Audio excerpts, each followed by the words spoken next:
ভাই sentence connector যেটা অনেক স্টুডেন্টের জন্য কি কঠিন, সত্য কিনা বলো, রেসপন্স করো, সত্য কিনা? তো দেখা যায় যে স্টুডেন্টগুলো কেন পারে না সেন্টেন্স কানেক্টর গুলো, মনে করে যে এগুলো কি এক বিশাল জিনিস, রাইট? অ্যাকচুয়ালি এটার জন্য মেইন পার্ট হচ্ছে কি আমাকে ওয়ার্ড চিনতে হবে, সেন্টেন্স চিনতে হবে, যে এই সেন্টেন্সটা সিম্পল কিনা, কমপ্লেক্স কিনা, কম্পাউন্ড কিনা। এটা চিনতে না পারলে আমি কিন্তু সেন্টেন্স কানেক্টর আন্দাজে লিখে দিয়ে আসবো, রাইট? সো ওইটা চেনার জন্য, এই সেন্টেন্স কানেক্টর গুলো চেনার জন্য ফার্স্টে কনজাংশন চিনতে হবে। কনজাংশন কি? যখন দুটি ওয়ার্ড, দুটি ফ্রেজ, দুটি ক্লজ, ঠিক আছে, যে ওয়ার্ড দ্বারা যুক্ত থাকে তাকে কি বলে? কনজাংশন বলে, রাইট? কনজাংশন কয় প্রকার? তিন প্রকার। Subordinate, coordinate, correlative. Subordinate conjunction কোনগুলো? এগুলো যখন দুইটা টেন্স, মিনিমাম দুইটা টেন্স এই সকল ওয়ার্ডগুলো দ্বারা যুক্ত থাকবে তখন তারা সাবঅর্ডিনেট কনজাংশন হয়ে যাবে, ঠিক আছে?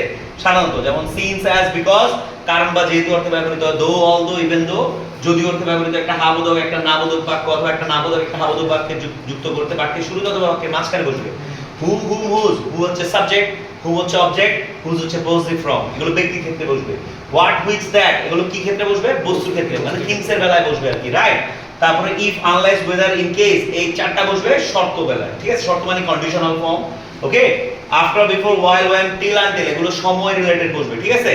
তারপর হচ্ছে যে হোয়ার, হোয়াই, হাউ, এগুলো অ্যাডভার্ব, কোথায়, কখন, কিভাবে অর্থে ব্যবহৃত হবে। আর এখানে এগুলো কনজাংশন না, এটা কনজাংশন। তারপরে এগুলো উদ্দেশ্য অর্থে লেস ব্যবহৃত হয়, ঠিক আছে? কোঅর্ডিনেট কনজাংশন গুলো, coordinate conjunction, fan boys. Fan boys মানে কি? F for and,